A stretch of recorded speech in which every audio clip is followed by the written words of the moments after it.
Tommy Scholtes, vous êtes le porte-parole francophone des évêques de Belgique. Alors en Belgique francophone, justement, on découvre la série God Vergeten, qui a déjà été diffusée en Flandre il y a plusieurs semaines. Vous avez découvert cette série. Quelle est votre première réaction en voyant ces reportages? Mais quand on a appris que ces reportages allaient être diffusés, quand je les ai vus, d'abord en prévisionnement à la VRT, c'était un très grand choc, hein. Il ne faut pas se le cacher, c'est entendre, voir, et en prenant le temps d'écouter des victimes qui disent des choses qui sont innommables, qu'elles ont vécues parfois pendant des années, et de la part de personnes de l'Église. Et donc c'est un très gros choc. Je pense qu'une chose est de connaître des dossiers, de connaître des noms de personnes, même des noms d'auteurs. Là, on est vraiment dans le partage de l'expérience, et écouter des gens qui souffrent, c'est une des choses les plus difficiles. On n'a pas de réponse immédiate à la souffrance. Il y a d'abord à écouter, et dans les quelques personnes, moi je n'en ai pas rencontré personnellement beaucoup, mais c'est chaque fois d'abord écouter, permettre que la personne dise, qu'elle ne se sente évidemment pas coupable, alors que c'est parfois le sentiment que ces personnes ont, qu'elles puissent parler. Et donc, d'une certaine façon, je me suis dit, mais c'est une bonne chose que ces émissions puissent avoir lieu, parce qu'on donne la parole quand même à une vingtaine de personnes et avec des conséquences pour certaines victimes qui disent aussi des suicides de leurs fils ou bien de personnes qui les ont bien connues, aussi victimes d'abus. Donc, bon, on est dans des choses très dramatiques, et donc on les écoute attentivement, et on prépare évidemment tout ce que l'on doit faire, ce qu'on évalue aussi, et c'est ce que la commission parlementaire est en train de faire, hein, évaluer tout ce qui a été fait déjà dans l'Église. Justement, cette question des abus dans l'Église, elle n'est pas tout à fait neuve, puisque déjà en 2010, il y avait eu les révélations concernant l'ancien évêque de Bruges, Roger van Geluwe, et déjà à ce moment-là, une commission avait été mise en place. On avait mis les victimes au centre, manifestement déjà, mais aujourd'hui, il y a un grand reproche qui est formulé par les victimes dans l'émission, c'est de dire que finalement, les victimes n'ont pas été écoutées, n'ont pas été entendues, que l'Église n'a pas pris non plus ses responsabilités. Qu'est-ce que vous souhaitez répondre face à cela? Mais je commence avant même 2010, je commence en 1997, c'était l'évêque de Gand, Monseigneur Luisterman, qui avait été chargé par la conférence épiscopale d'organiser déjà des accueils de victimes. Et donc, bon, je pense que ce n'est pas exact de dire qu'on n'a rien fait quand même, parce que depuis 2010, à travers la commission Alsberg, à travers la commission Adriaansen, à travers le travail de l'arbitrage, on a quand même reçu, à titre, je dirais, dans une relation assez personnelle, plus de 1200 personnes. Bon, d'abord, le coût sentimental, le coût émotionnel de recevoir et d'écouter ces personnes, ceux et celles qui ont rempli cette mission ont aussi eu vraiment beaucoup de mal, hein, à écouter toutes ces révélations. Et puis après, il y a eu cette commission d'enquête parlementaire en 2010, et présidée par Madame Lallieu, et il fallait que l'Église collabore. Et la collaboration n'a pas toujours été simple, mais Madame Lallieu elle-même a dit à la fin qu'elle remerciait l'Église pour le travail accompli. Il y a eu un arbitrage, un tribunal avec des gens extérieurs à l'Église. Donc, ce n'est pas l'Église qui a organisé la commission d'enquête parlementaire, et encore moins l'arbitrage. Il y avait des magistrats extérieurs, il y avait des laïcs. Des procédures d'arbitrage précisément pour les personnes dont les abus avaient été prescrits par la loi. C'est ça, exactement. Donc, en fait, la grande difficulté par rapport à l'accueil de ces victimes, c'est que, par définition, il fallait que les choses soient prescrites par la loi, parce que si elles n'étaient pas prescrites, eh bien, elles devaient être traitées au tribunal comme pour n'importe quelle affaire judiciaire.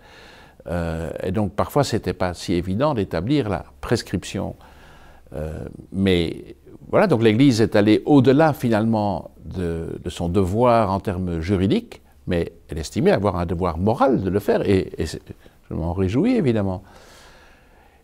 Et donc on a établi à la manière des tribunaux et des assurances des barèmes qui sont devenus des degrés de gravité des faits perpétrés par les auteurs présumés, les auteurs réels. Et on a prévu des sommes aussi d'argent pour différents niveaux de gravité des faits. Et donc l'Église a quand même donné un montant, bon, je ne sais pas si c'est beaucoup ou si c'est peu, c'est 6 millions d'euros environ, ce qui aux yeux d'autres pays est moins. Mais en même temps, nous sommes en Belgique et c'est de nouveau la commission parlementaire qui a établi avec les experts, donc les barèmes de compensation qui ont été décidés n'ont pas été décidés par l'Église, mais par la commission parlementaire précédente. Alors, il y avait des espèces de forfaits. Hein. Aujourd'hui, on dit, mais s'il faut aller au-delà, accompagner financièrement des thérapies, je pense que le plus grand oubli du travail de l'Église et de la commission parlementaire, c'est de croire qu'une fois qu'un dossier était traité, qu'on avait entendu une personne, qu'on avait conclu une transaction, que le dossier était clôturé. Ça, c'est un des grands enseignements de Claude Oui, Verketen. et les dossiers, les victimes ne sont pas des dossiers. Et les victimes ont toujours mal. Et la souffrance, je dirais, nous l'avons entendu à travers les témoignages, la souffrance ne peut pas être guérie par aucune forme, et même d'accompagnement psychologique. Et donc, on fait ce qu'on peut, et moralement, on le doit. Et je pense que ce sera une des avancées de la commission parlementaire qui est en cours, de mettre en place l'accompagnement nécessaire, y compris en dehors de l'Église. Donc ça pourrait être une nouveauté. Il y a des petits pas peut-être aussi que l'Église, mais pas seulement elle, pourrait faire. Alors, c'est vrai qu'il y a des reproches qui ont été faits à l'Église en disant « mais les points de contact sont organisés par l'Église ». Mais c'était à la demande de la commission parlementaire. Maintenant, si on veut organiser un point de contact extérieur à l'Église, il existe d'ailleurs déjà. Hein, il y a, en communauté française, il y a déjà des centres de santé mentale qui organisent aussi des choses. Il y a des mails, il y a des appels qui ont été adressés, il y a des mails qui sont donnés, des adresses mails qui sont données, pour que tout le monde se déclare.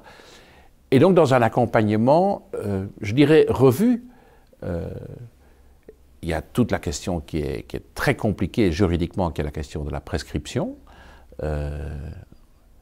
On ne sait pas entrer maintenant dans ce détail des calculs, mais il faut que les choses soient prescrites et il faut qu'il y ait une déclaration de la justice comme quoi les choses sont prescrites. Autrement, la commission d'arbitrage, qui a d'ailleurs terminé ses travaux, hein, elle n'était mise en place que pour 2 ans. Et nous avons dit avec l'Église, nous continuons, y compris dans des compensations financières, nous continuons le travail d'écoute. Et donc là aussi, nous sommes allés même au-delà de ce que la commission parlementaire précédente demandait. Peut-être un petit mot sur la situation actuelle, Tommy Scholtes, quand un prêtre commet aujourd'hui un abus sur mineur, sur majeur, que se passe-t-il? Mais il faut d'abord voir comment on l'apprend. Hein. Est-ce qu'on l'apprend par un signalement de la justice, par exemple à l'évêque? À ce moment-là, directement, il va à la justice. Hein. Donc, il y a immédiatement information de la justice. Immédiatement. Et c'est la justice, après, qui dit quelle est la gravité de la situation, si c'est vrai, si c'est établi. Il faut quand même établir aussi les faits.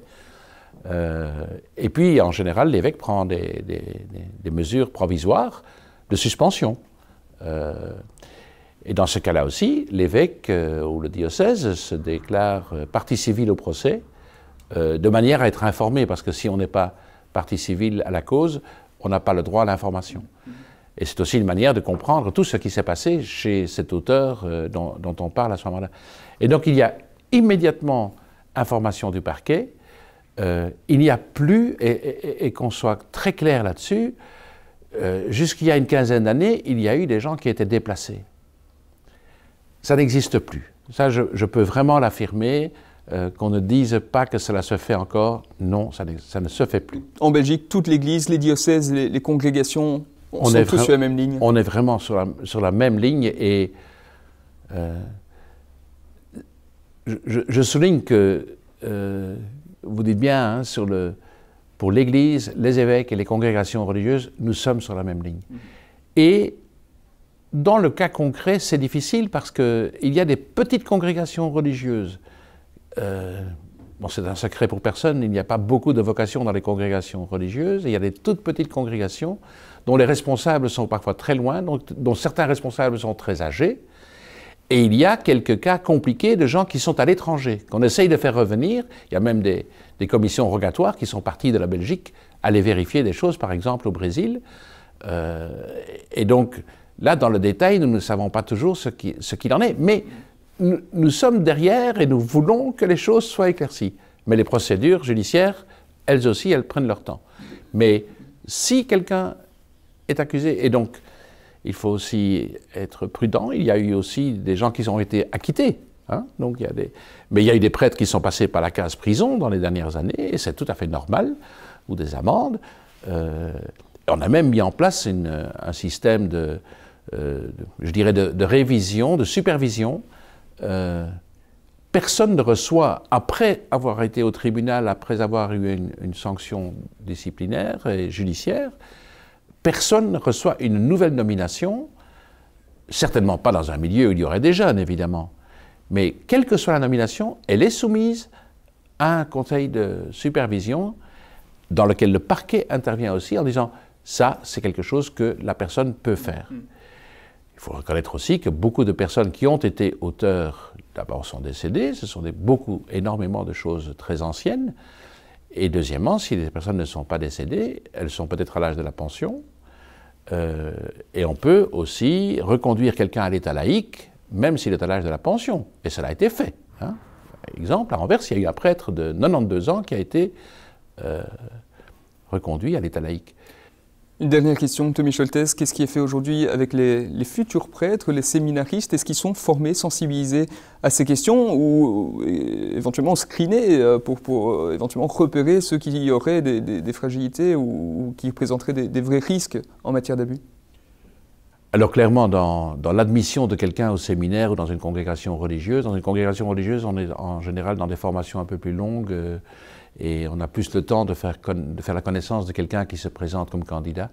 Mais il y a maintenant partout un entretien avec une personne psychologue, et donc par définition extérieure à la structure du séminaire. Et puis alors il y a des formations, et même les prêtres. Moi j'ai participé comme participant à 3 formations aussi, d'une part comme prêtre et puis aussi comme jésuite. On a eu des formations, et je vous assure que ces formations, elles étaient des fameuses interpellations pour la vie personnelle de chacun, toute la question des addictions, les tentations qui existent. On a fait aussi pour les prêtres, et c'est évidemment remis à toutes les personnes nommées, un code de conduite en disant « ça vous faites et ça vous ne faites pas, ça c'est possible et ça c'est pas possible ». Surveiller un dortoir pendant un camp, pendant l'été, non, c'est pas la place d'un prêtre de faire ça. Et ça s'est fait, mais non, c'est pas sa place. Et donc, ça s'est fait, c'était entre guillemets normal, mais il y a eu quelques personnes qui n'ont pas fait ça correctement. Et donc, le code de conduite est très très clair pour tout ce qui est catéchèse, mouvement de jeunesse. On va même demander maintenant des certificats de bonne vie et mœurs pour un certain nombre de personnes. Donc, oui, quelqu'un qui veut entrer au séminaire, il doit présenter un certificat de bonne vie et mœurs. Donc, administrativement, dans la manière de prévenir, on est clair, et on fait ce qu'on peut. Tommy Scholtes, vous êtes donc le porte-parole francophone des évêques de Belgique. Merci d'avoir répondu à nos questions à l'occasion de la diffusion en Belgique francophone de la série Godvergeten sur les abus au sein de l'Église.